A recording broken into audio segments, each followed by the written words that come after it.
Well, well, well. Howdy, good morning. We're not muted. Camera's working. Chat should be active in 2 shakes of a lamb's tail. Watcha, papa. Howdy. Happy. Is today Thursday already? It's Thursday already? Oh my god. That's absurd. Absolutely ludicrous. Luda. Absolutely outrageous. Absolutely.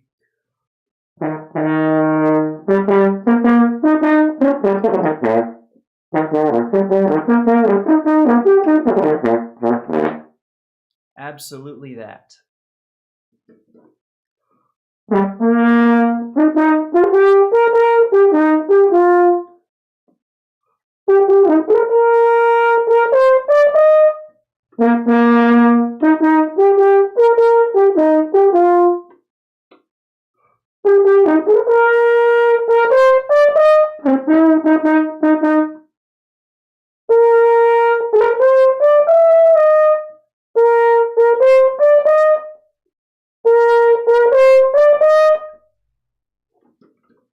Anyways, that was Beethoven 3. First and second horn parts. You know what? While we're here, while I'm thinking about it, this is kind of, I don't exactly know what we're going to start off with playing, but at the moment, I don't know the third part for the horn trio in the third movement of Beethoven 3. So let's look at horn excerpt Beethoven 3. Just while we're here, what's up, Professor? We learning today. Where is the trio? Horn 3. Starts on a E flat. E flat transposition. Okay. Just waking up, dude. I have been up since like 6, quarter after 6, dealing with nothing. I can't speak. I'm so sleepy. We got the plywood yesterday. Finally. It ended up being like noon to like 12:15 or so whenever we finished unloading it from the truck, which I had to help the man because it was just one dude, and it was like 20 sheets total of plywood. Oh my god, I was exhausted because I don't have any meat on these bones, as you can see, so it was very exertion heavy. Didn't feel like streaming after that. But so now last night we got all the clamps and guides to be able to actually do the cutting, and a thing so where I can, like, there's a grip tool you can, because I can't carry just a giant ass 4x8 sheet of plywood 3/4 inch by myself. Like, it's too big, it's too heavy. So there's a clamp thing that, like, you can just carry it on your shoulder, one person kind of thing. It's $30, but it lets me carry the sheets of plywood. So now we've got everything and I can actually do stuff with it. And that's going to be this afternoon after stream. But this morning I've been caught in the throes of addiction. There's a game that I just discovered. It's called Idle On, and it's kind of got its hooks in me. Sort of. It's like an idle MMO RPG thing. It's like idle, but not.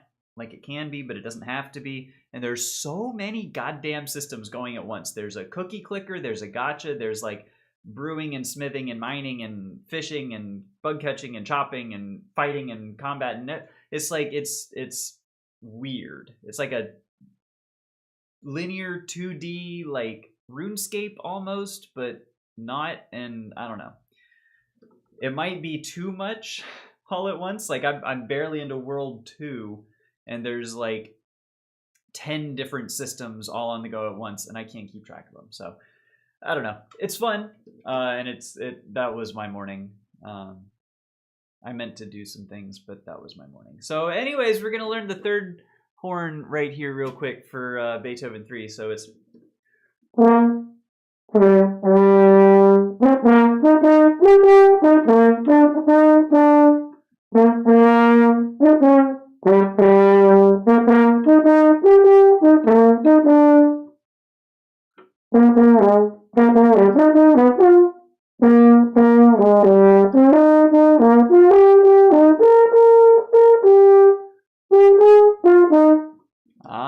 I see.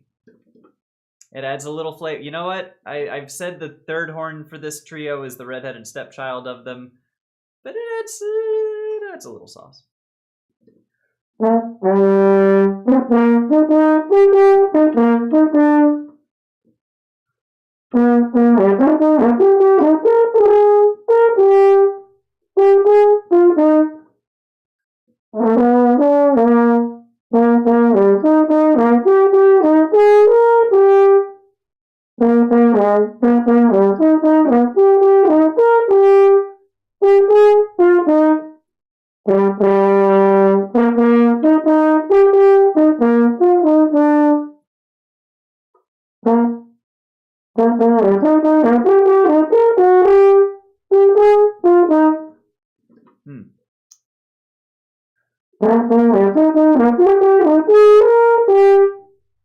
So it's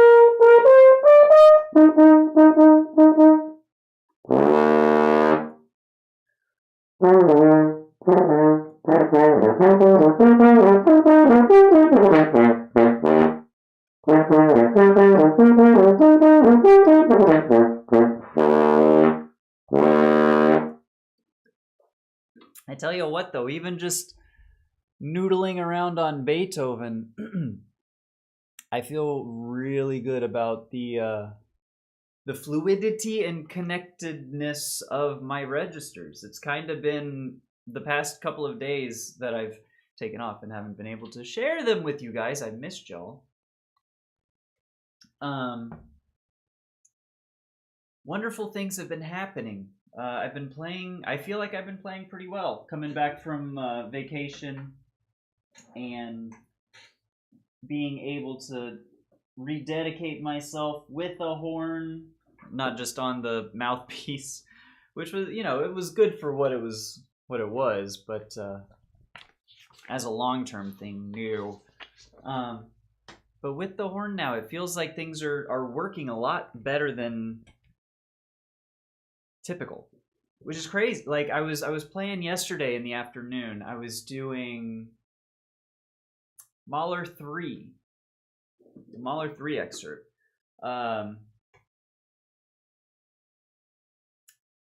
We could probably do it now. I'm warmed up. I've been playing for about 40 minutes, and well, we'll see if it works the way it did yesterday, because it worked like really fucking well yesterday.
Like,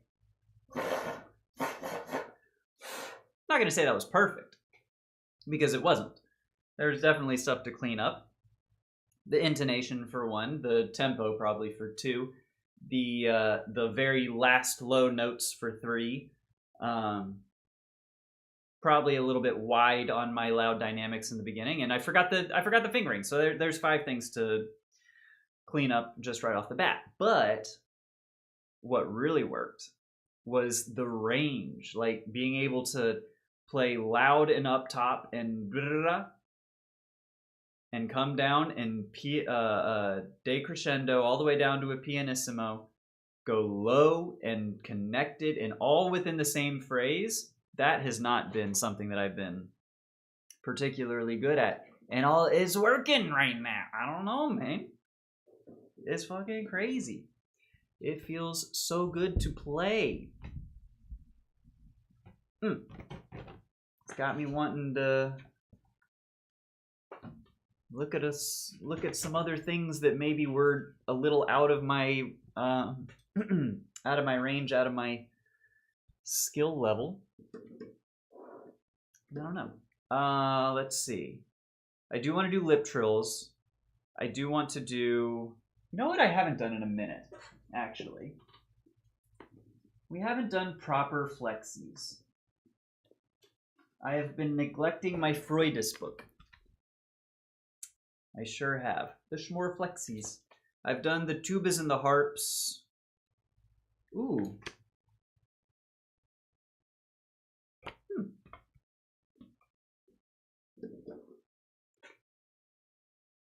Maybe some glissandi.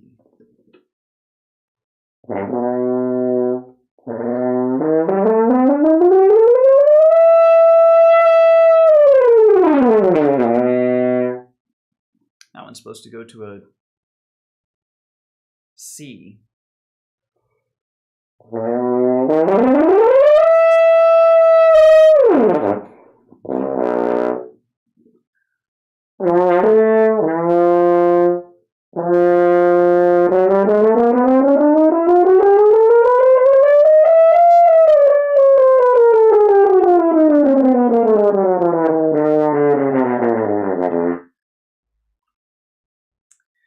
Okay. Maybe my hubris is getting the better of me a little bit. Wouldn't be the first time. Please, can we empty the water? Okay. Well, in any event, maybe not the glissandi. Maybe we just do some schmore flexies. And maybe we do them with a metronome, because you know what? Why the hell not? Let's go to about...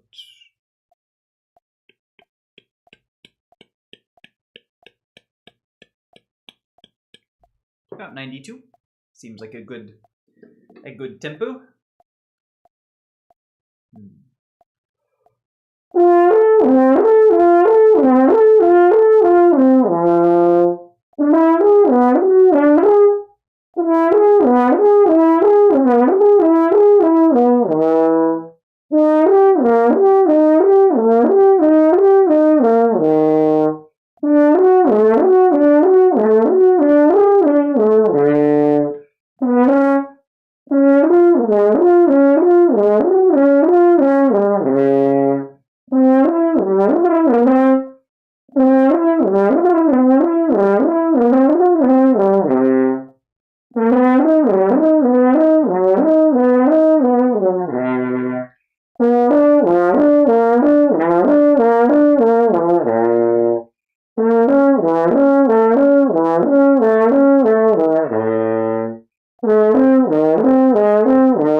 thinks you're a massive slur. Watch your hey.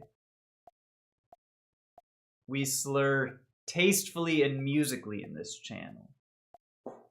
You know how we do. We only slur in the good way. We're out here slurring for Jesus. Or something. Commentary. Let's not go down that that pathway. Anyways. Alright. Let's see. What's another good one? Ooh, I do remember these triplet ones. I like them. And they'll go up high.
Slurring for Jesus. It's funny. There's a thing right up my where my house is at on the there. You go out a little ways, you go to the main, and you go just right into town like a mile or so, and there's a place on the right there.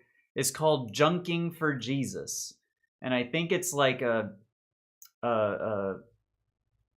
repurpose, a recycle, an upcycle kind of a thing with a religious tint, and it just makes me laugh every time because it's like, yeah, we out here junking for Jesus, we're dumpster diving for Jesus. Like, I don't know, it just something about it just makes me chuckle. Crazy shit out here in the sticks, I tell you what. Anyways, I think that's fine for the schmores and the flexies. That's okay. We're gonna get back on the Freudist book train. For now, let's do some lip slurs for Jesus. Hallelujah. Praise the Lord. Amen.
Dude, neither have I.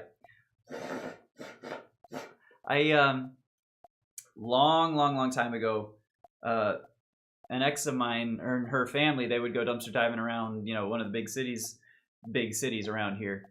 And I actually, they came up with a computer chair, like an office chair that was great, like brand new in the box, but it was like, I think it was a misprint is what it was. Like the back was black leather and then the seat was like a tan beige or something, and it was just, and so it was thrown out. So I had my computer chair for that I only got rid of 2-3 years ago, and this was back in, oh, I don't know, 2011 or 12 that I got it. So I got 10 years out of a computer chair, brand new, perfect, just because it was like not the right colors or whatever. But sometimes you can find gold in them dumpsters. All right, dude. Good to see you, Professor. Wonderful. Have a great day. We'll see you later, bud. Let's go trilling.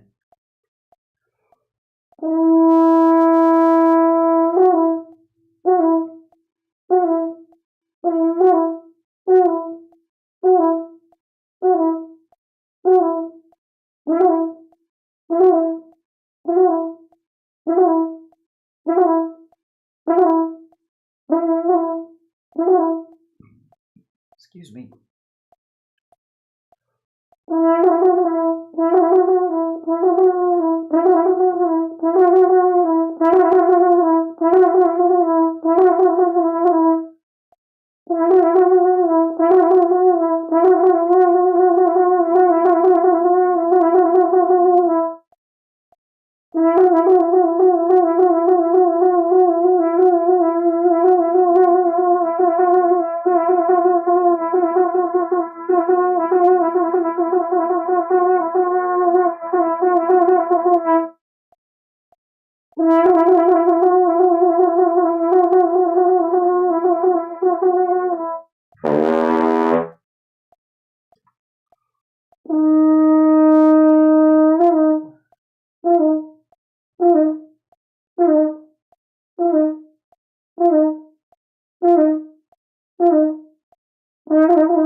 It's okay.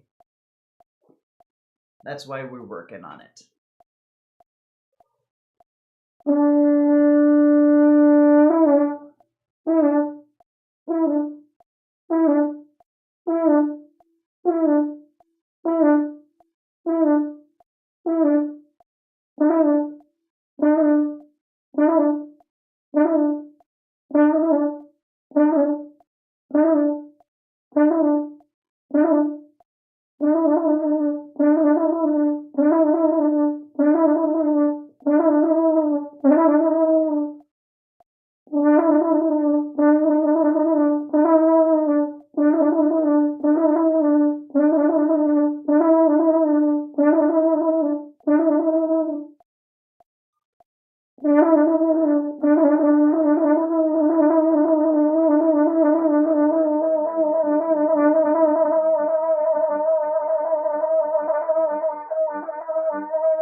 That's actually kind of almost there. Some of those were legit, actual trills within there. That feels pretty good. And we still got more to go! God, I love to do lip trills. This is my favorite part of practice.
May have used up all my Trillin juice on the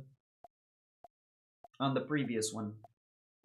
We ain't got no Trill fluid left.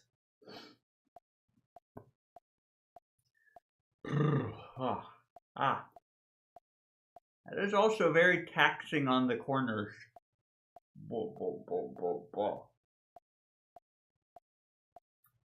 But that's why we do them.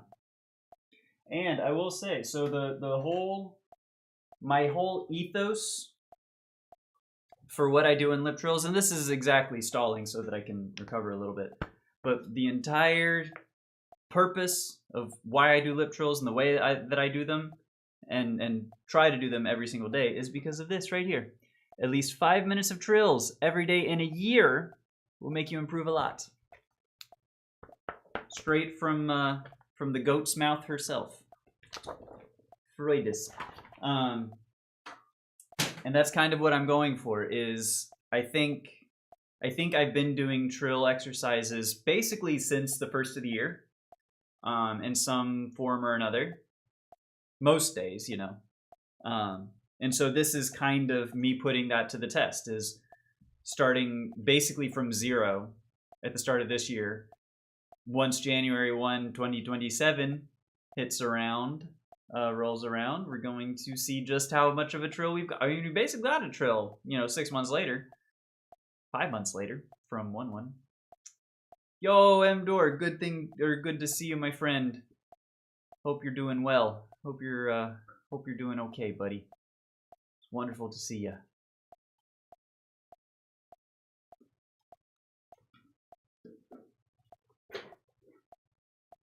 So that's why we trill the way that we do. Anyways.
And that one's even worse.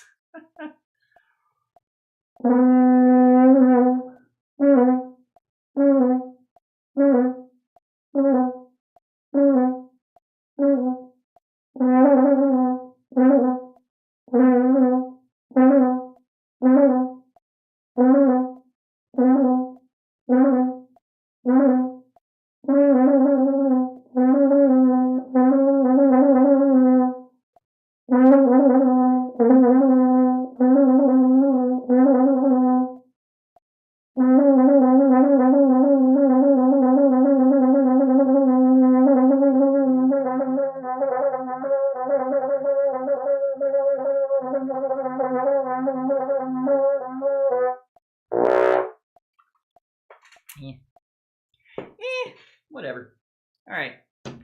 That's fine. That's the drills for the day.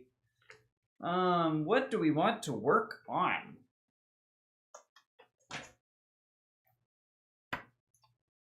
A coprosh a day does keep the stank away.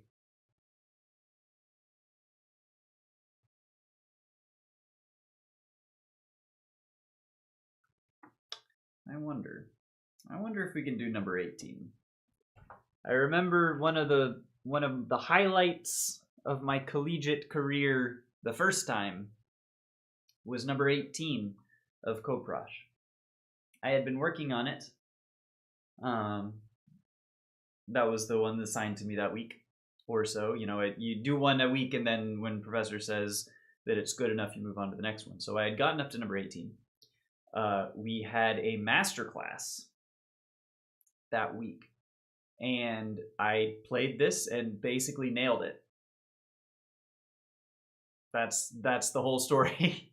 That's all there is to it. But the like feeling of gratification that I got from that and performing it better than I had been practicing it at the time, that has stuck with me this 15 years later. So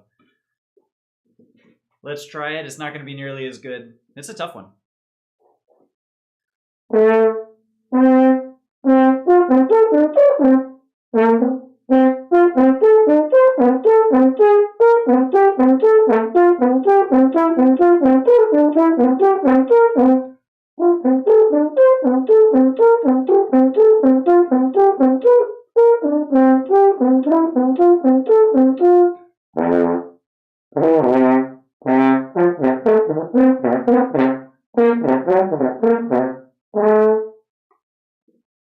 That E is written really weird.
Dang, this one is tough.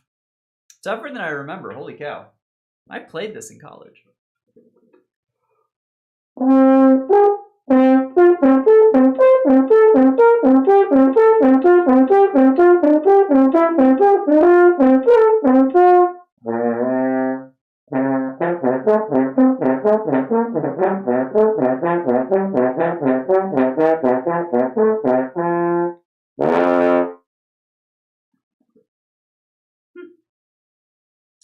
Not too bad, honestly. Once we got in the groove, you know, remembered how the horn is supposed to work, remember the fingers.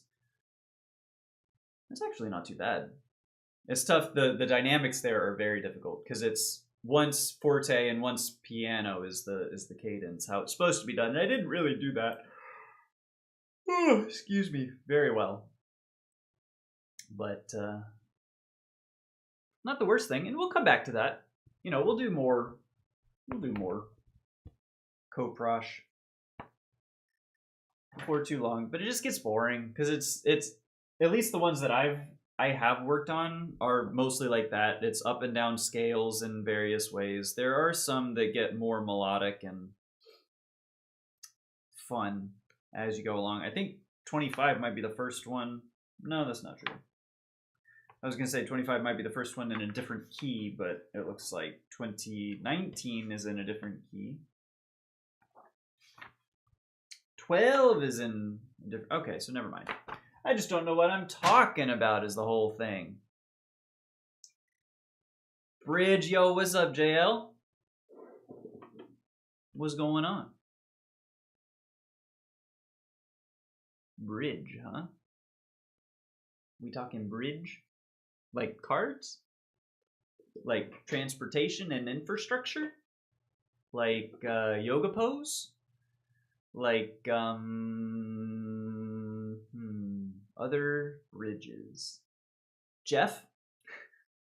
Or oh, Jeff's dad.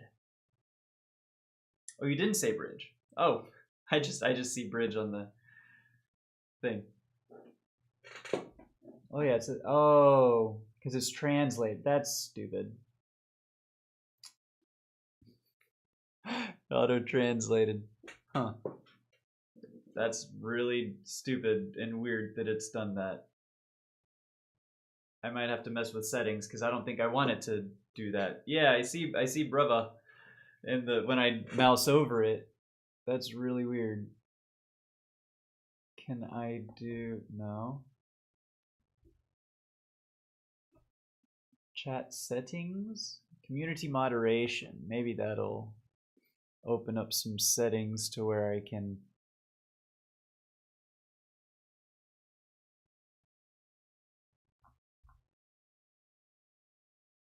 so weird.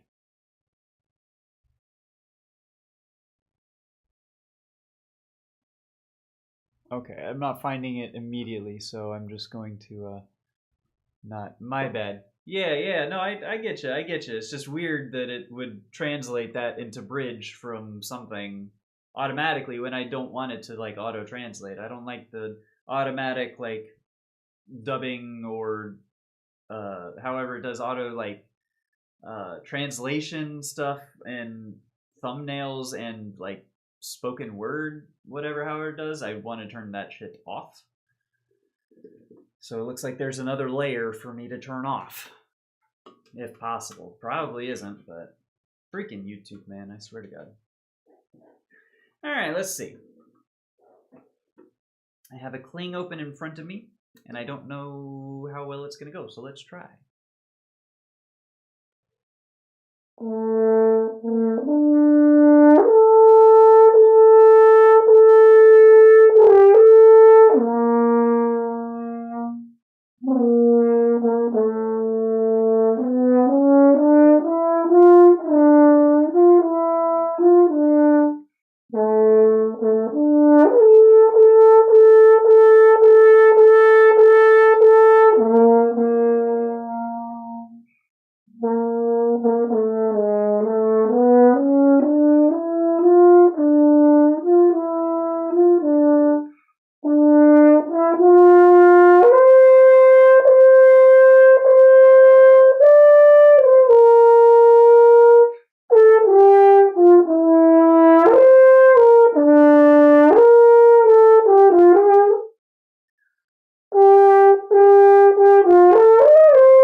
I don't think so.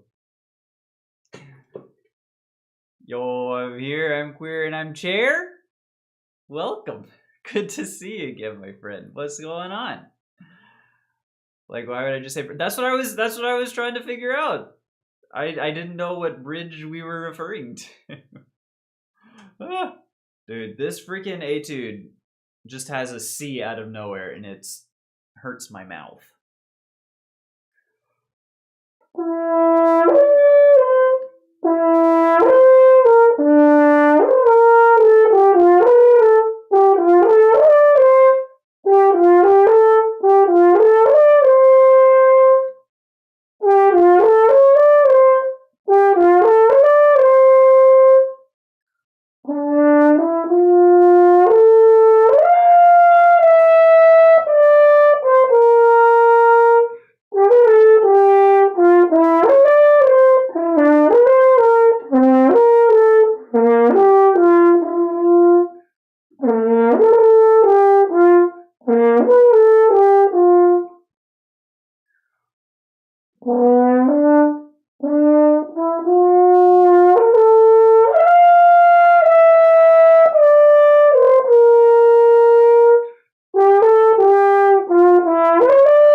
that one's a chop buster.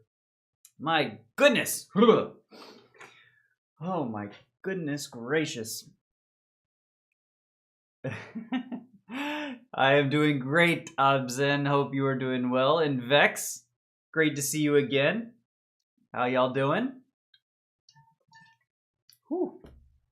I am well, but my mouth hurts after that one. Holy moly. Oh, ah. So slow and so high.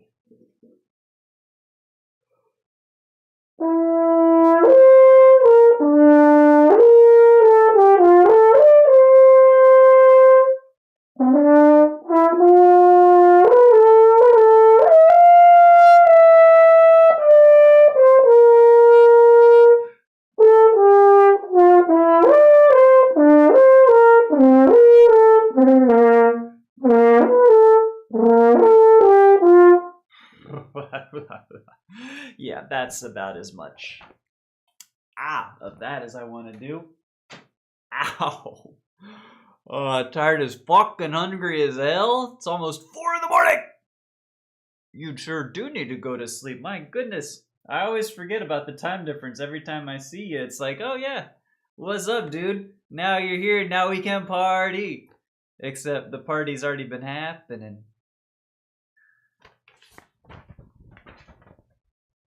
I got accepted into primary art school and played a real horn for the first time ever. Holy cow, that's incredible. How did it go? And congratulations, acceptance into art school is phenomenal. That's wonderful. Holy cow, things are coming up Vex, aren't they? Love to hear that.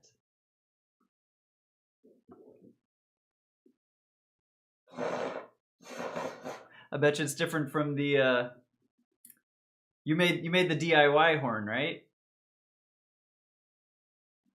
I can't imagine going from that to playing a real one, like, you know, expand your mind, blow your horizons. I don't know.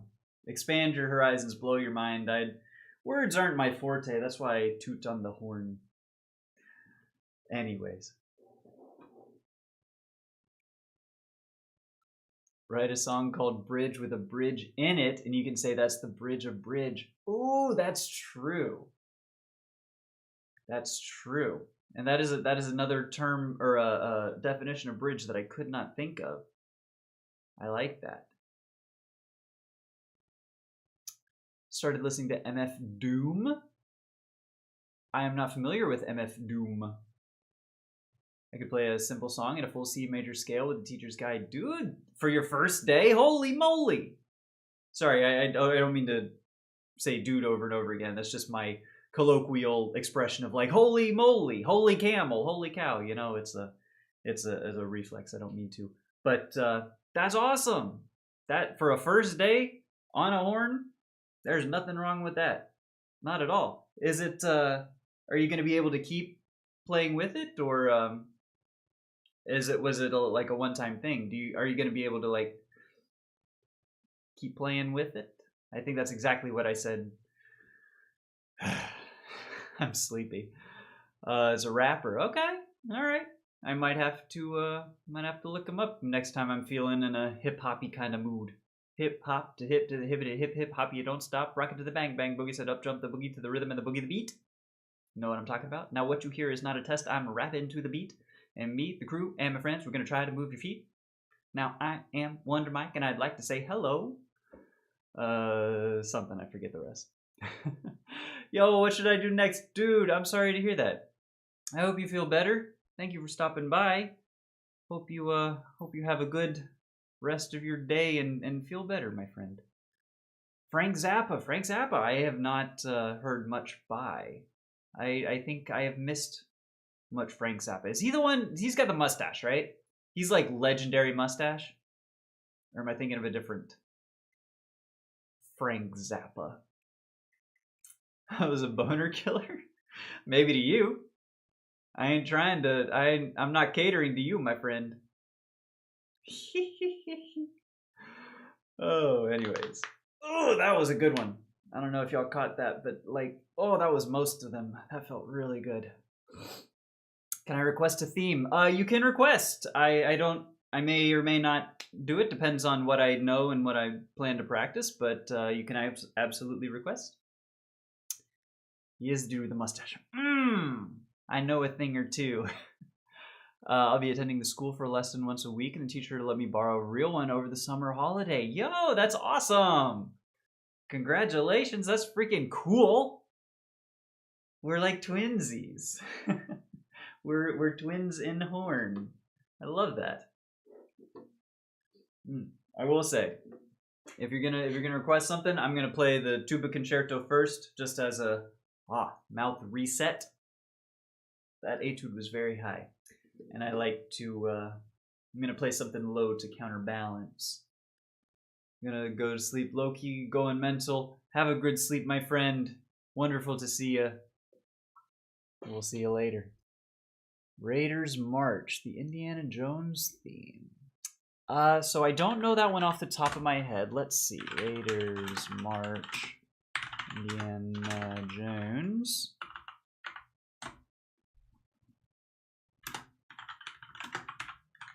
Sheet music.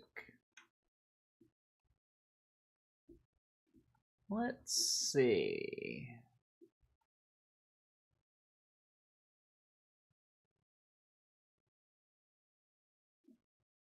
Maybe like, I mean, it says official. Oh, it's the da da da da da da da da da da da. I got you.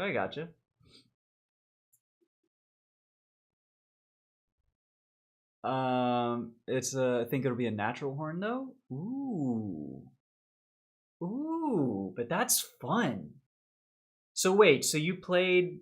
Is that the same one that you played yesterday? You played a major scale and a natural horn? Because that's like, that is advanced, even.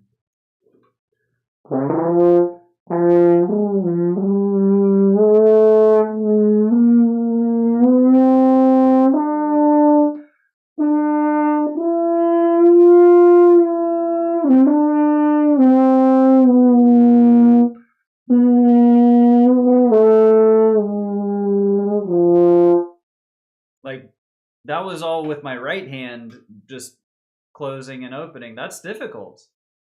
Natural horn is fun. There's a lot you can do on natural horn. Provided you gotta like have a really good right hand, but overtones. So yeah, so you're on. It's a combination of overtones, the harmonic series, and then stopping and half stopping and 3/4 stopping some notes just for intonation purposes. So for example, like so the regular harmonic series has it's C, E, G, B flat, and then C again in this octave. So it's, and so with those you can flatten the E.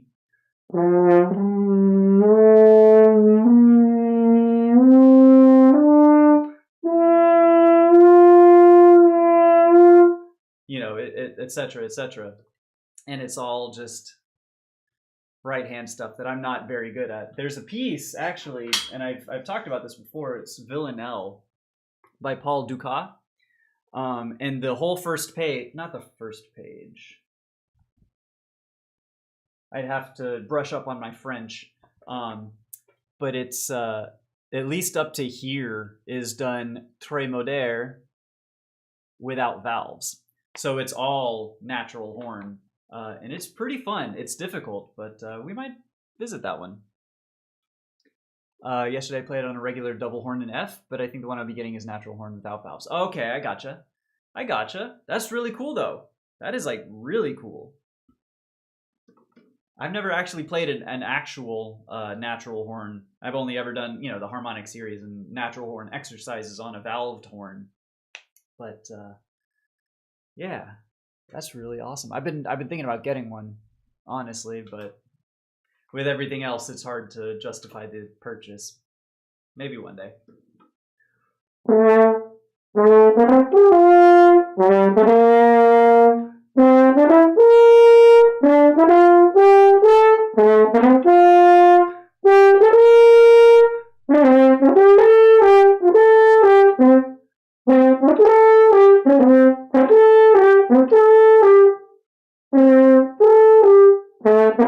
Huh? Bum ba da dum da dum bum bum ba da dum ba da dum. I'm not reading the rhythm right. Dun da dum dum dum da dum dun da da dun da da dun da da dun da da dun da da dun da da dun da da dun da da da da da da da. Okay.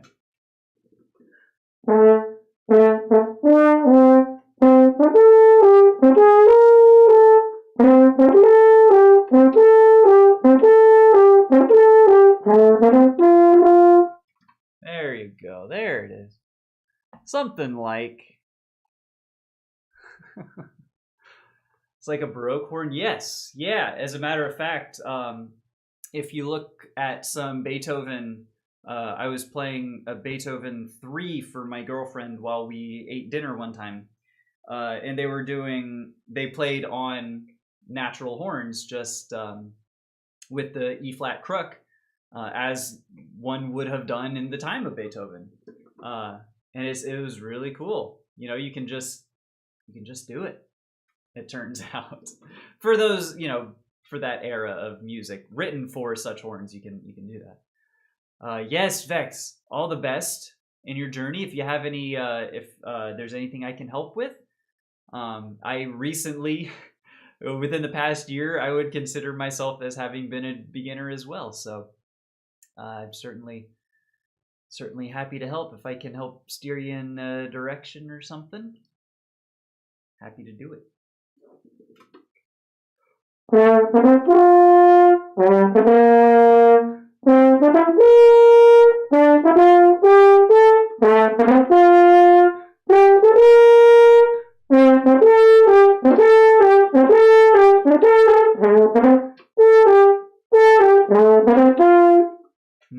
And then after the repeat, I actually don't know it more than just that.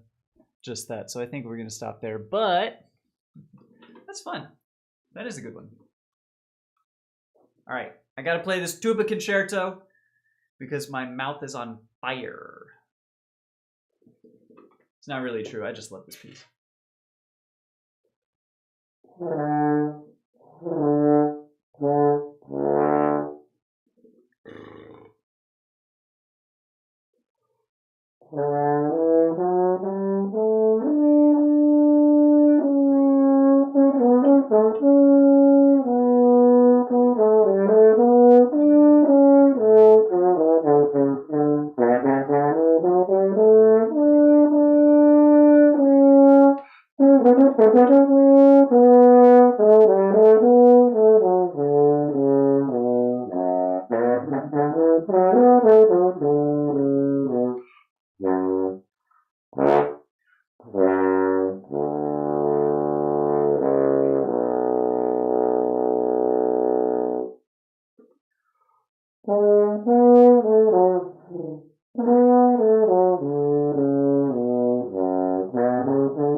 My pleasure, JL. I appreciate you.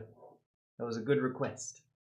It's a lot bigger in real life than I imagined, at least compared to me. I could totally see that. Like, it's funny. I don't know. I feel like this is a large instrument for. I'm kind of a slim frame, bit of a svelte, skinny dude, and I feel like it's giant on me. But I'll watch YouTube videos of people playing, and they're just it seems so natural. It feels bigger, I think, to be holding and playing it as opposed to like watching. At least my perception of it. If you're particularly petite, then it might just be, quite big for you, which is also, just how it goes. But yeah, it's not a small instrument. It's compact and it's dense because it's like 15 pounds, just all swirled up, all up in one neat little package. It's very interesting. It's such a weird instrument, though. Like, so weird.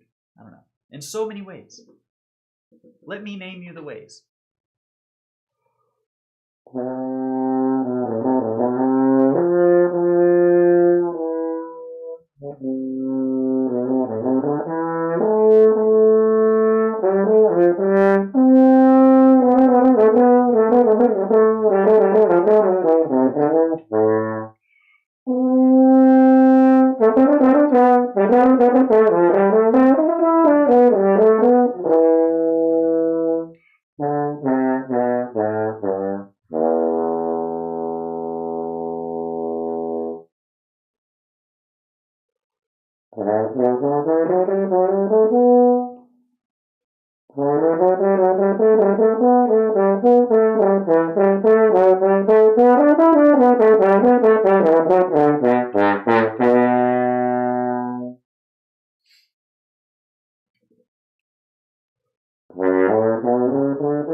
There it is. I got a shift on the, where is my pencil? I have to shift on the D flat, C sharp. Okay, but where is my pencil? I have one, yes? I should. I do! Hot dog. Sounds way better in real life than any recording. It sure does. I mean, I don't know about any recording. There are some really, really good ones. If you have not listened to Radek Babarak doing Strauss 2, I highly recommend. I think it's with the Nippon National Symphony Orchestra, something. It's a Japanese, maybe based in Tokyo. But highly recommend Radek Babarak, Strauss 2.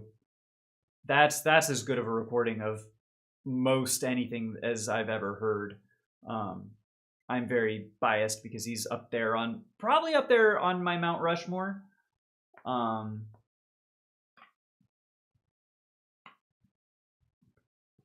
need to shift on the concert F sharp, the written F sharp.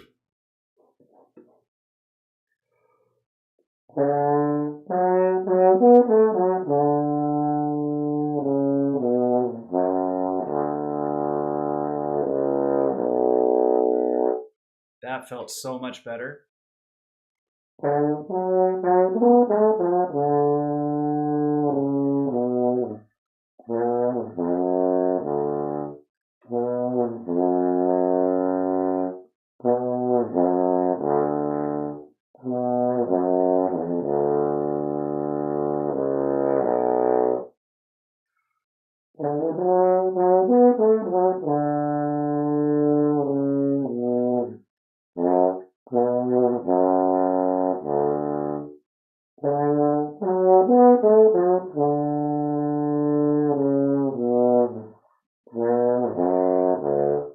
That's so difficult.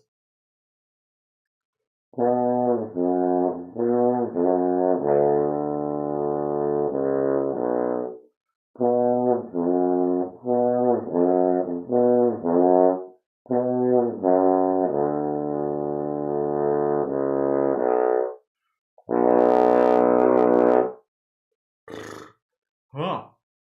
Wow. Yo, what's up? No Toady Trust. Saw learning French horn and immediately clicked. Well, I'm glad you're here. We're learning. We're learning right now. It's funny you say that. It's a tuba concerto, as a matter of fact. The second movement from Ralph Vaughan Williams' tuba concerto in F minor, I believe. But yes, happy you're here. Concert B3. So B is F sharp. That's 2.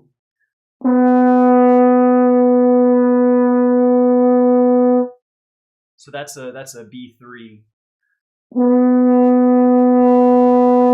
F sharp at the first space on the staff.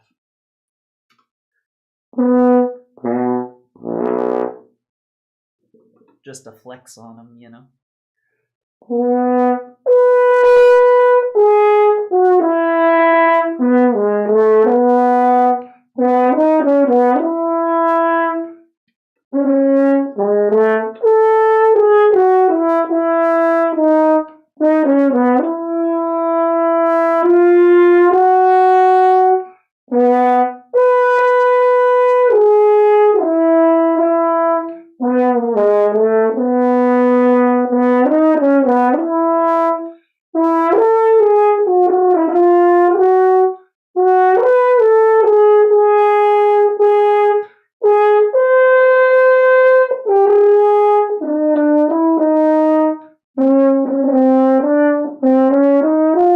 Dang it, I forget. That's the second movement of Strauss 1, and I forget how that's supposed to go. But that's an F sharp. That is in F sharp major. No, B major. Excuse me. My sincerest apologies. But it starts with an octave leap from F sharp to F sharp. Where is my Strauss? Found it. So now you got me wanting to play some Strauss.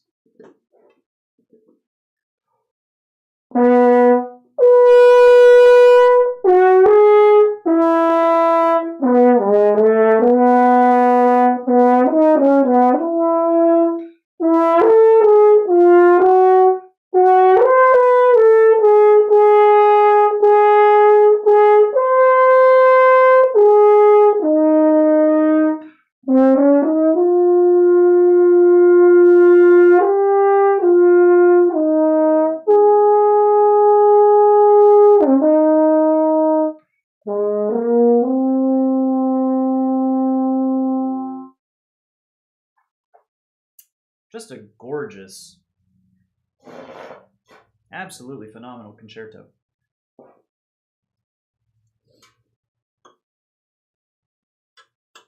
One that I don't respect as much as I should. Just because, and it's not fair to the first Strauss concerto. It's a beautiful piece in its own right. Holy cow, that was a lot of water.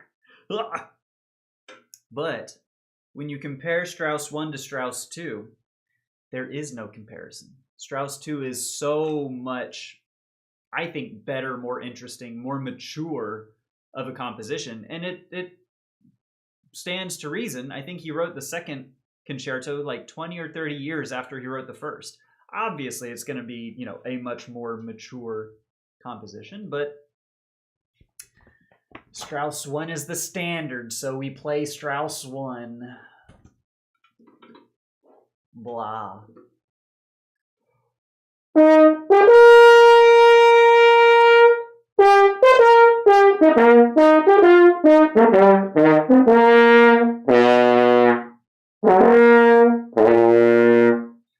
That was sharp as hell. Oh my god.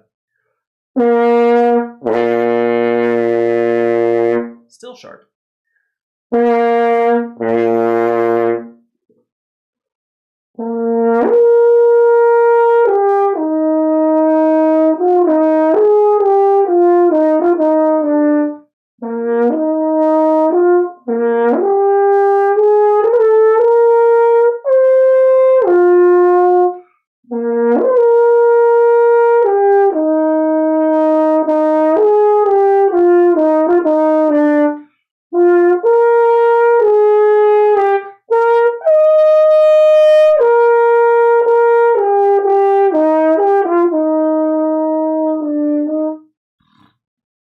That was the nastiest B flat I think I played in my life. Have you ever tried doing polyphonics? I have. What was I trying to do? Oh, because I was trying to at the end of the cello suite, and this is full ADHD practice on display. And you know what? I'm fucking leaning into it. I don't care. Where is my cello suite? That's not it. At the end of the cello suite, Bach's cello, you know, it's the very famous you know. And at the very end, it ends with a chord. That's Longren. Did I really lose? No, it's right here. So it ends on this chord right here. And it's got a third in there as well. And so what I've tried to do, and it's not really good, but like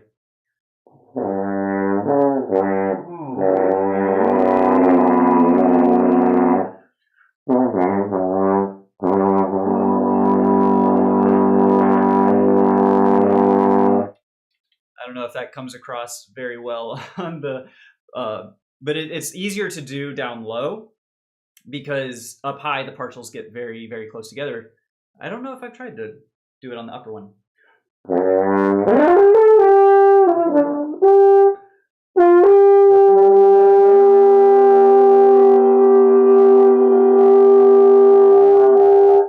Hey, that is kind of cool. And that would be if I can do that at the end of the cello suite, that would be such a mic drop moment. Holy cow! I gotta actually practice that.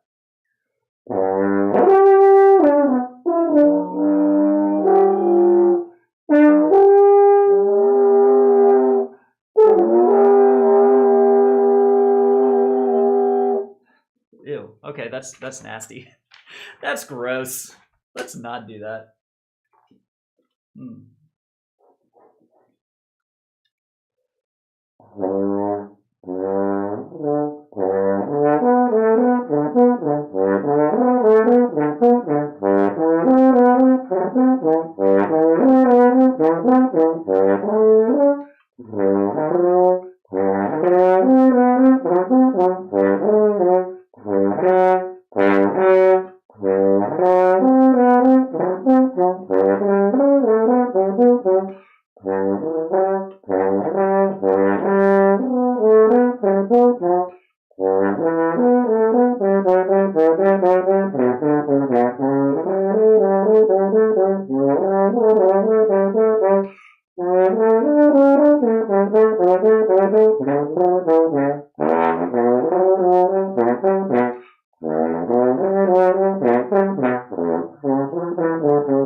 Goodness gracious. So that's the first half of the first prelude to the cello suite. It's rough, but it's just so much fun to play. And I need to slow it down and smooth it out, but it's just so freaking difficult. And annoying to slow it down, but like...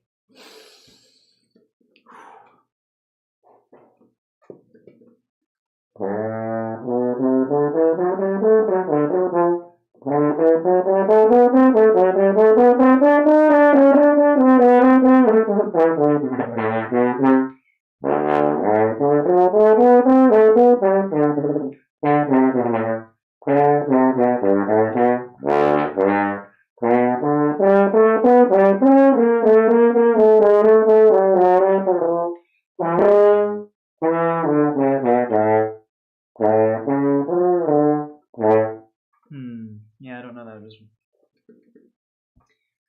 How long did it take you to smoothly read sheet music? I mean, it depends. And it honestly depends on what you're looking at. Because, like, for example, if I'm looking at Koprash number 1, let's start there. That's the title page. Koprash number 1. So something like this, right? Number 1, moderato. Pretty simple. I would say this within the first week or couple of weeks of learning what the notes are, you start to get into, how it is, what the notes are, what the fingerings are. And I may be misremembering because when I started playing, it was like 25 years ago. I'm just kind of recalling that. But if you're reading something far more advanced, like this cello suite, this is not written for horn. This is written for horn in C. This is the cello part, right? So reading something like this, which is in a different key, so normally horn in F is written on the page just as it's, you play what's on the page as written. For this one, these are the concert pitches because cello is a concert pitched instrument.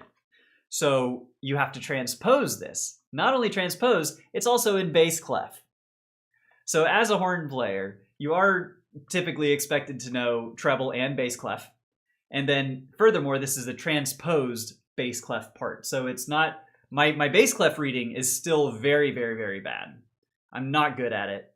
My transposition is not very good. I've just been working my ass off to try and get these, to try and read this. So now it's starting to come along, but it's been, I think I started working on this once the term ended at the beginning of May. So maybe a month and a half to where I can decently read a cello part or a tuba part for horn, something like that.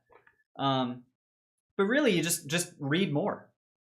Like that's one of the things that I'm very bad about is reading new things. I'll start to learn something and I'm like, okay, well, I have to play this now, and I don't read anything new for a little while I work out the stuff here, and then I go back to reading and I'm like, oh my god, I can't read. So reading, just as reading language and written word is a skill that requires some effort and practice, reading music is no different. So I would say read as much as you can. It's like it's only going to benefit you. It's fun, mostly. Except when I can't remember how to do this.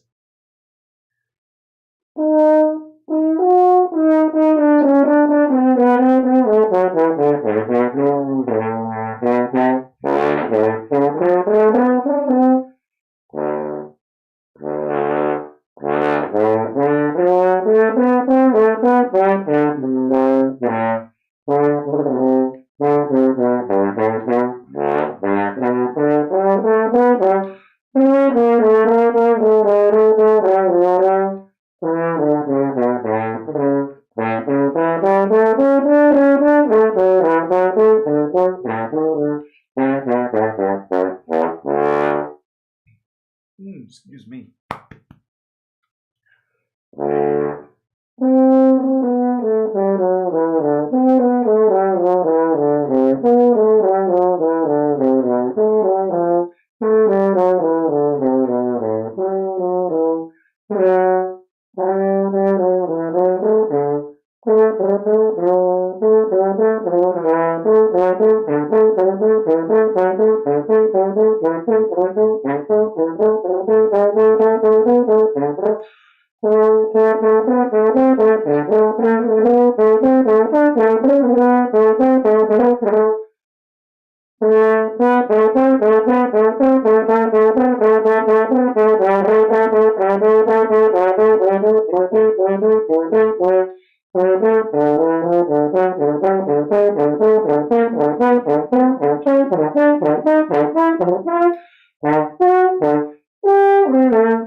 God, that's so hard.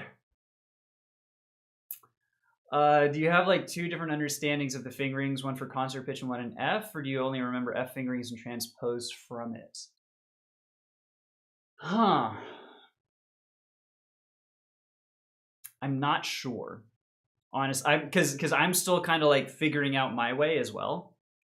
So I think as I read this, I just know what certain notes are. So for example, the opening bar, right, starts with a concert G. I know that the note in bass clef, horn and C at the bottom of a line is a G, which is a D. I know that it's a D for what I need to play. So it's so another thing as well that goes into this transposition and different keys and all is you really have to know your scales.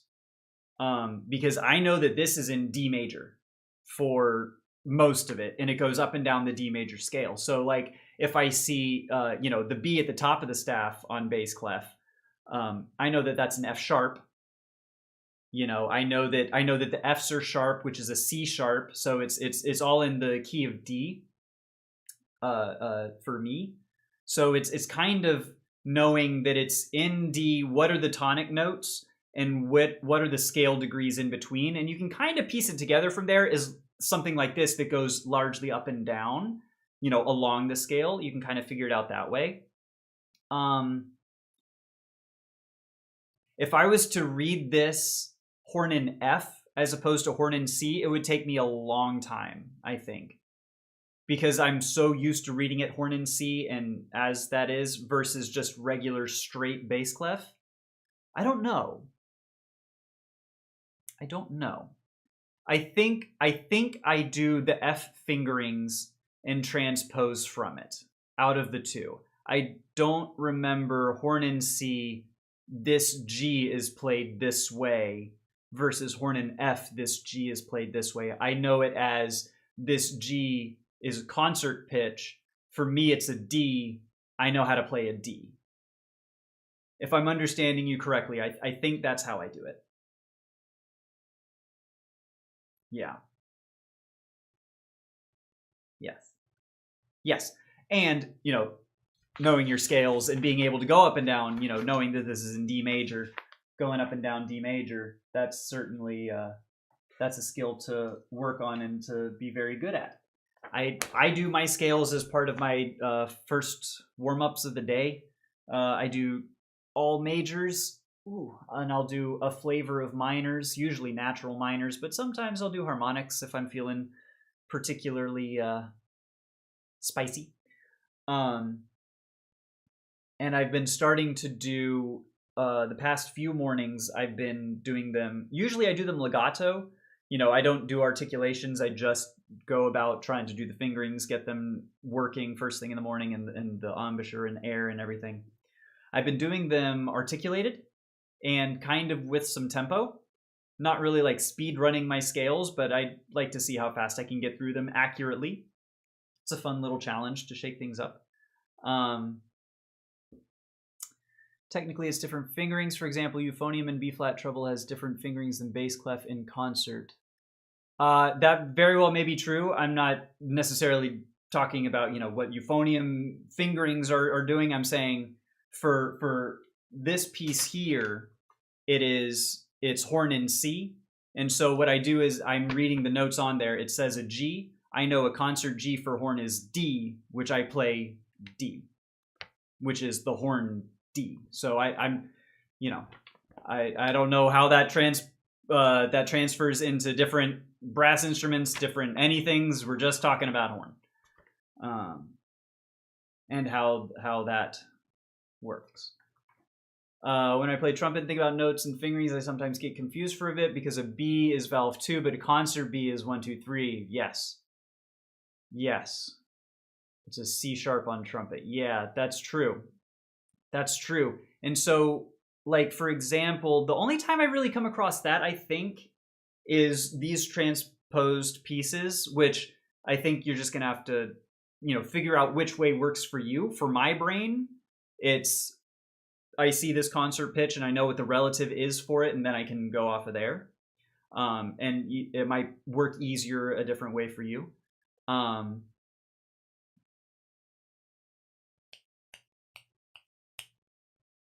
Dang, I lost the thread. That's okay. But yeah, so it's I don't even know trumpet, because trumpet's in B flat typically, which is a whole other that's a whole other, because it's right. Yeah. I'm not used to transposing. Well, I guess it's the same. It would be horn in G. Yeah, it would be horn in G. Right? F sharp? No. G. Horn in E flat is down a full step. Horn in G would be up a whole step, yeah. And that never, I don't think I ever see horn in G. I might actually be lying. I might have an excerpt on me as we speak that plays horn in G. Not this one. Come on, I know you're in here. It's a Wagner though, so it doesn't really count. Haha, it sure is. So it's written horn in G, horn in E, horn in D. Most of the excerpt is horn in D, except for a bar and a half of horn in G at the very end. It's such a weird excerpt, but it's a good one. It is a good one. And so for this one, you know, horn in D, for example, is a minor third down. That's one of the, when you play horn, there's certain keys that you see a lot and you kind of build up familiarity with. Horn in E flat might be the most common. That's a lot of the Beethovens. Horn in D, the Haydn concerto, for example, this a lot of this Lohengrin is horn in D. You start to learn that one. D flat, I feel, is less common. Horn in E also is, I think there's some Beethovens in E as well. And also this Wagner.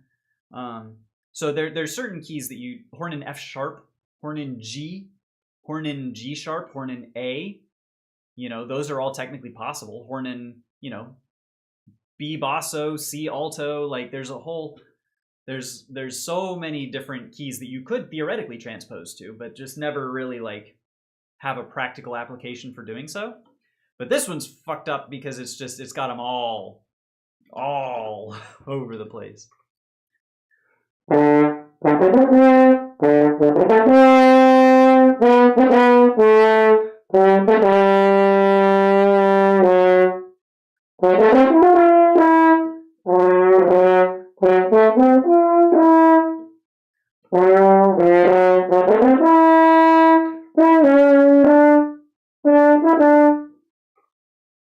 Oh, because you're a down a minor, yeah.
Crazy.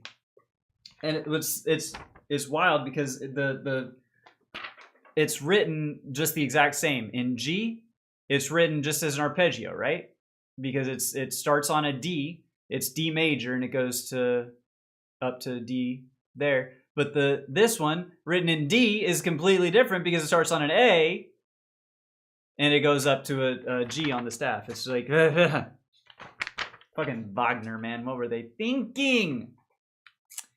And it doesn't help that in my country a B is called H and B flat is called B because I learned most of my theory by myself at home from English videos. Oh, so I'm more used to the English and International B.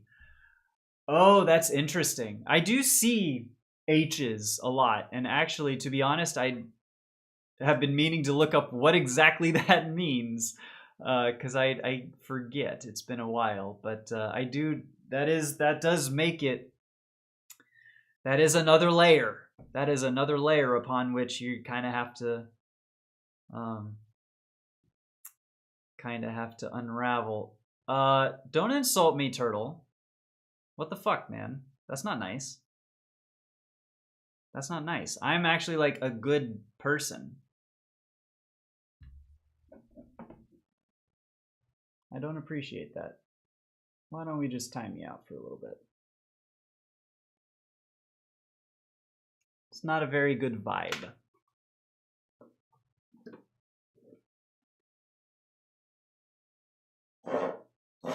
I don't have roaches on my walls.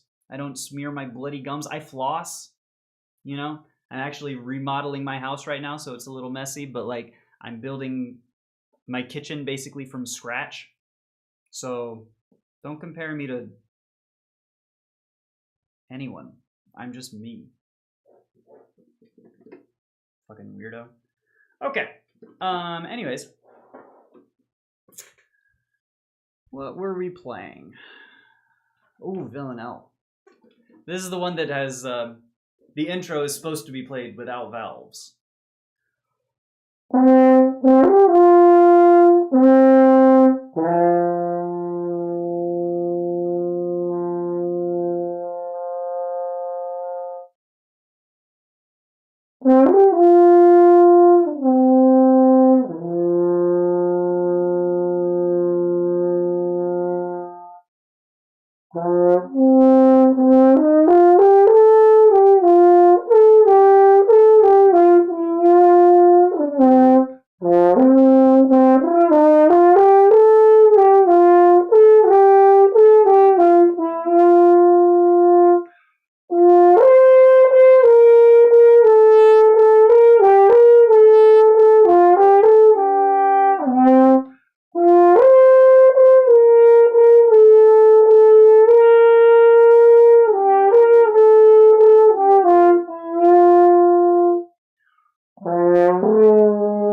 don't even know how to play an A flat. An A flat, natural.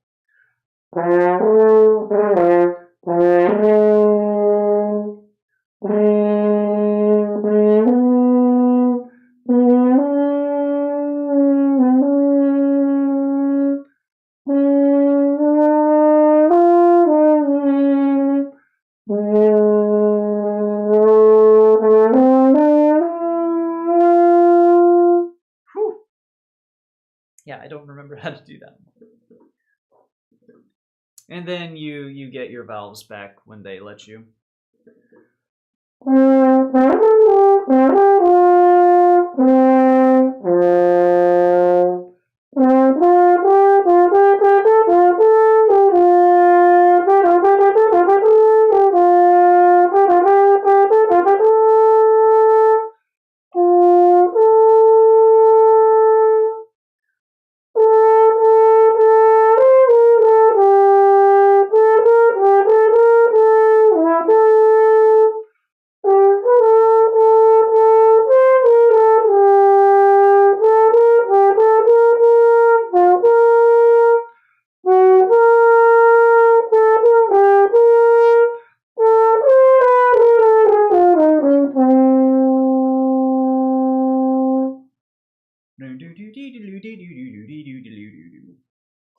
Yo, what's up, Henry?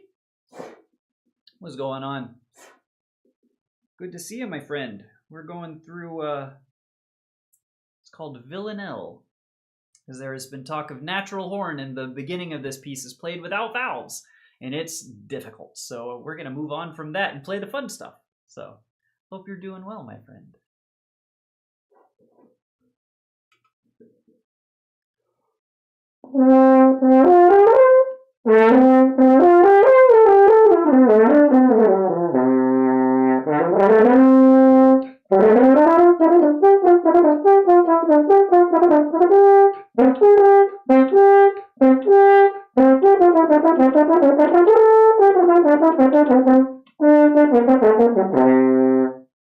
I don't know the fingerings. All is well, or that well. One time when I was saying something to a music teacher about B major scaling, I thought I was talking about B flat major because it was H. Yeah, we were like, oh, yeah, that's tough. That's tough because you don't even realize you're talking about different things until hours later, and yeah, that is difficult. But so that is something you kind of have to have in your back pocket. Is, you know, in certain contexts, certain things are going to be different. Like for me in the US, you know, we don't really deal with H's like ever. So it would be, you know, my default is not to think about H's, but I know they exist, and, you know, when they show up, you kind of have to know how to deal with them. But yeah, whatever is the default where you're at, I would say make sure that you've got that top of mind. Even if you learn, you know, if you learn it one way and it's, yeah, yikes. that is, whew, many layers there.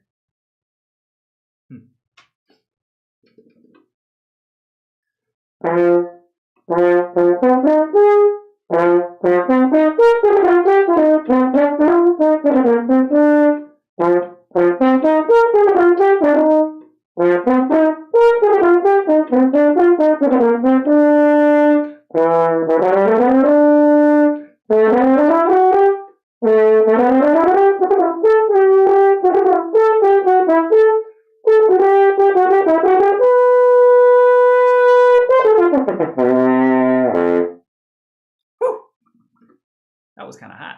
I like that.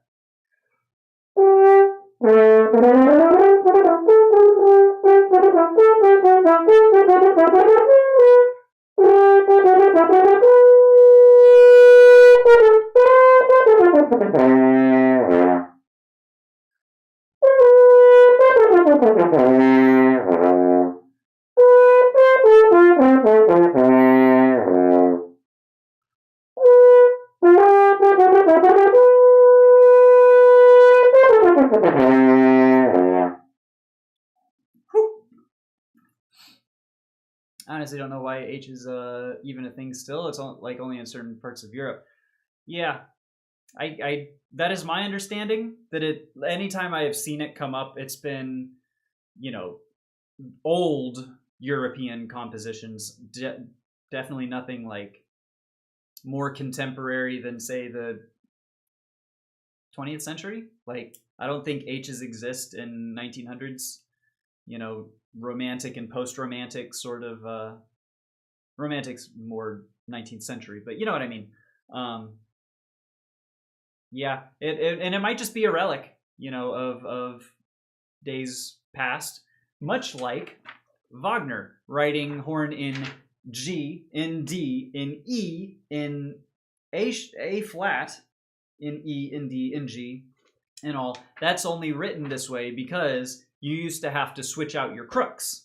On a valveless horn, you would have your different tuning crooks that would change the key, and so that would change. But some of these are really fast changes. Did you have time, I wonder, to swap crooks with a half rest? A quarter rest? Maybe not. I don't know. Wagner's a weird one. I don't know about Wagner.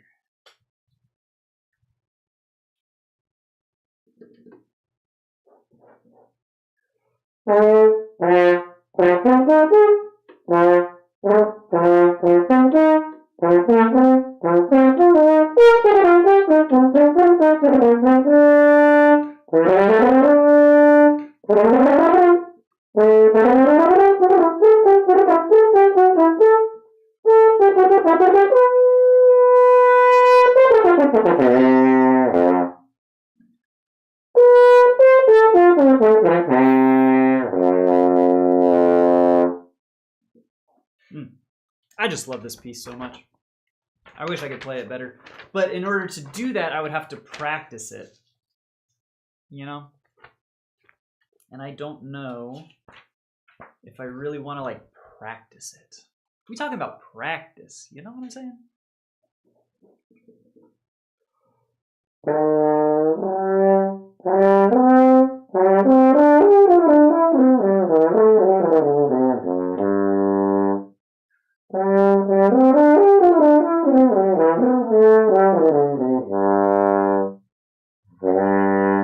That should be trigger 3.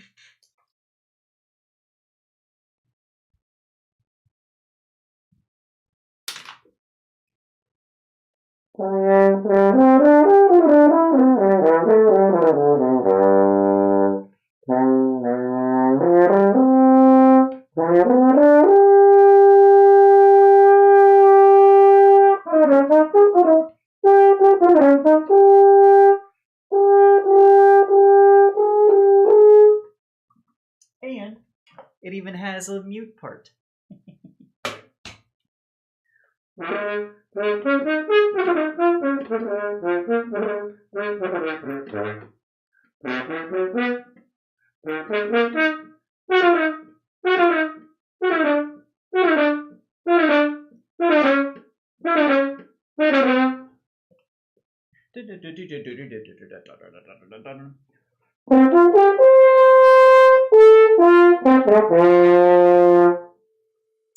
Turn the page.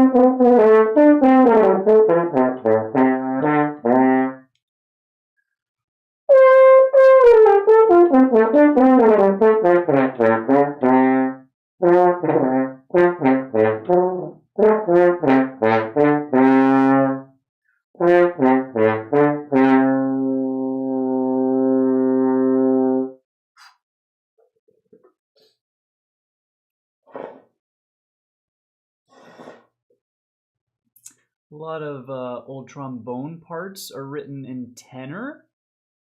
Tenor? Like tenor clef? Is there a tenor clef? I don't know what that means, written in tenor. Because the only thing that I've seen for trombone is, but I think this is just a different instrument. It's a alto trombone concerto. This is an actual horn part, so it is transcribed for horn. But Tenor clef. I don't even know what that is. Dude, you're blowing my mind. I know an alto clef.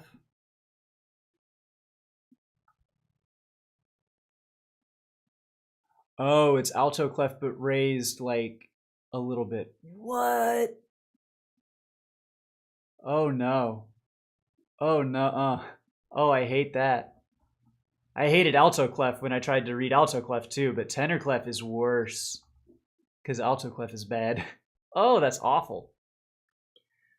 At least it has a cooler name here because it's called forest horn. Ooh, that is pretty freaking cool. Definitely better than French. It's not even French. It's the German style of horn. Can't even get it right. Hey, that's crazy, dude. Tenor clef.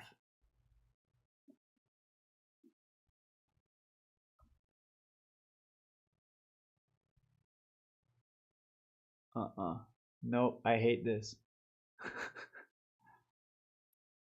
See, one line higher and is used for cello, bassoon, and trombone music.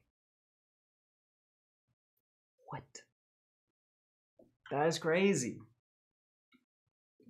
I honestly, like, hand to God, if this was Who Wants to Be a Millionaire and they listed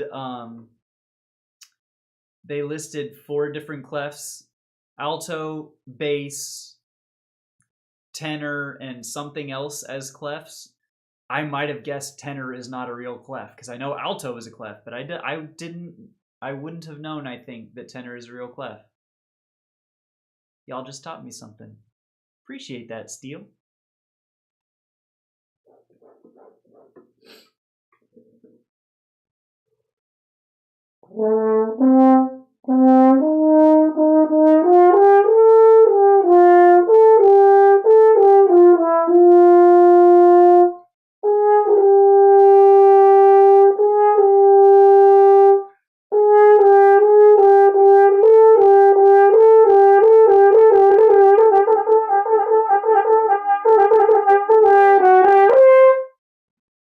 Bum, bum, bum, bum.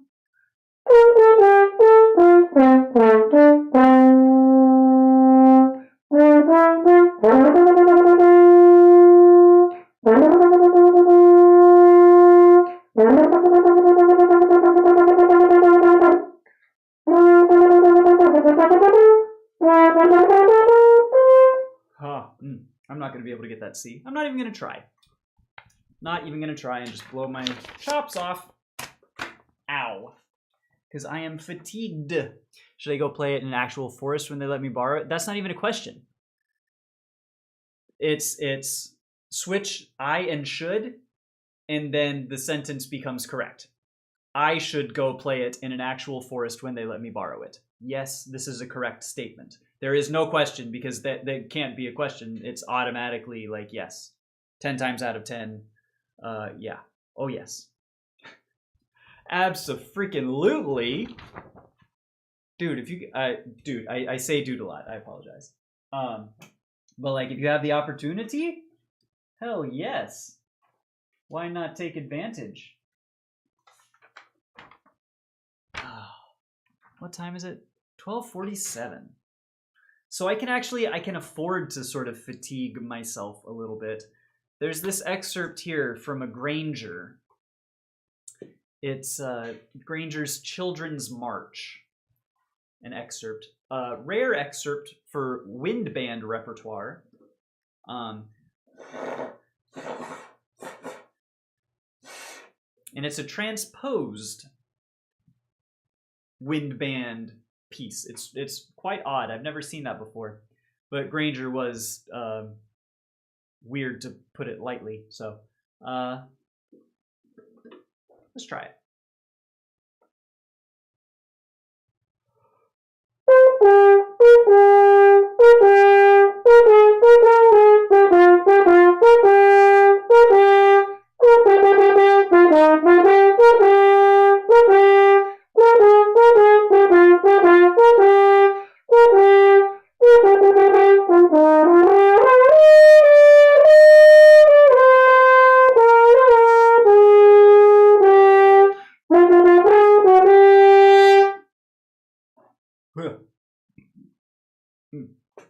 I don't like doing that one. I don't like doing that particular excerpt. It's supposed to be played, and I quote, as violently and roughly as possible, at triple forte and accented and everything. I wanted to try to go into a tunnel where there's a lot of reverb with it. That would be cool. Just, I mean, there is a point of diminishing returns where it gets a little too echoey and too muddy, right? It's the same kind of thing. You don't want to have the pedal down on a piano 100% of the time. You do need some differentiation between the pitches, but I've never played in a tunnel, so it might be freaking awesome. Yeah, it might be. I know I love playing, in my studio. It's a bit of a dead sound, but like in the band practice room, or the band room at on campus, I love playing there just because it's such a big space. Like that's for me the most fun places to play are like obviously a concert hall, a stage, some acoustically treated whatever. But like other than that, just big spaces. So like in my living room, it's sort of open and connected. I like playing out there because I can just fill the space, and playing outside is a lot of fun because that's a space you can't possibly fill, but you can try, and it's a lot of fun to try, given that you don't have neighbors that would call the cops on you for being a nuisance or whatever. But imagine playing a quick arpeggio and hearing the chord ring back. That's true. That's so true.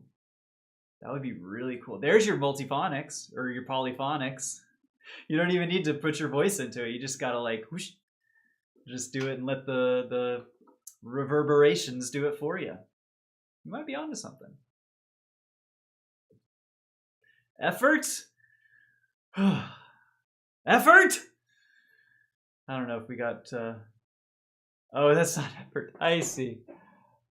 Sforzando! That's what it is. Dude, this Google Translate is so bad. Can I not turn this off? This is so stupid. Sforzando! That's the good one. Oh my god.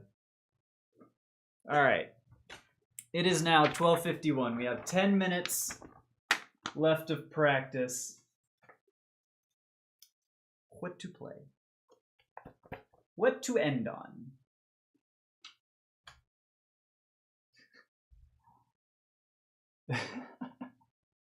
It went from effort in all caps and then lowercase, it goes to trying hard.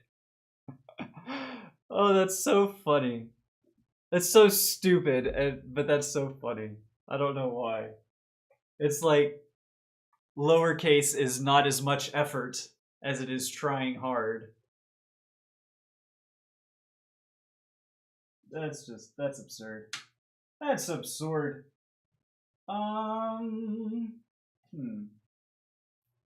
Because honestly, y'all, if I'm being totally 100%, I might want to just do some warm downs, some nice descending chromatic long tones. And in fact, I think that is what I want to do. And this will be good. It's been a while since I've done this on stream. But what I like to do at the end of each practice session, it's a Caruso exercise. If you're not familiar with the Caruso exercises, do yourself a favor, go to YouTube, look up Julie Landsman Caruso. Julie Landsman, Landsman, Caruso. And there's a whole video series on all of the Caruso exercises. I love them. They are fantastic. I do them every single day. And they're phenomenal. The one that I like to do as a warm down is the low register. And so it starts somewhere generally, comfortable. For me, it's a G on the middle of the staff. And then you just go down chromatically in minor third groupings, and you just keep going down. You never take the mouthpiece off of your mouth once you start. You breathe through your nose, and you keep your embouchure set and consistent all the way down to the bottom of the horn. It's an incredible exercise. It's one of the reasons that I have developed somewhat of a connected range register from the bottom all the way to the top and from the top to the bottom. It's incredible, and it's great for warming down as well. So it goes something like this.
And those the lowest ones, I do cheat a little bit, and as needed, I take a breath in the middle of the series as you get lower. And then once you get down to the very last series there, I'll just kind of make them sound, because those don't sound reliably anyways. So it's kind of just gravy at that point. What made you choose horn? That's a great question. So when I was in 6th grade, I started band class, and I started on percussion because I wanted to play the drums. The movie Drumline with Nick Cannon and Orlando Jones, I believe, had come out, and I had the VHS, and I was learning all the snare drum, flourishes and and so I was getting pretty good at that stuff. And my band director pulled me aside at the end of the first semester, and he was like, "Look, the second percussion doesn't get fun until later on. You're gonna get bored, would you like to try something a little bit more challenging? So he offered me either French horn or a double reed. I can't remember. It was probably bassoon, but it was either bassoon or oboe. And I chose horn. And so from the second semester of 6th grade onwards, that's been me. And the rest, as they say, is history. But yeah, so it was kind of just an additional challenge for someone who really, wanted to sink his teeth into something. And I could have stuck with percussion. I could have, picked up a bassoon or an oboe and probably had just as much fun. But I'm really, really glad I chose horn, I tell you what, because it's a lot of fun and I'm not too bad. May I be granted permission to toot my horn a little bit? I feel like we're getting pretty good here. And that just goes back to all the work that I've been putting in. Oh, goodness. 5-6 hours a day of practice, and I fucking better be kind of good. Oh, my goodness. All right, y'all. That's going to have to do it for me. My stomach's been growling for the past hour. I got to get lunch because all I've had today to eat is a banana. So I'm going to have at least one more banana and probably go get something real for lunch. But that's going to be it for me. Thanks for hanging out. It's been wonderful to see all of you, except for that one dude who told me I look like fucking Asmongold. Fuck that dude. But the rest of you, that's for y'all. And I will see y'all tomorrow for more practice. Have a great rest of your day, everyone. And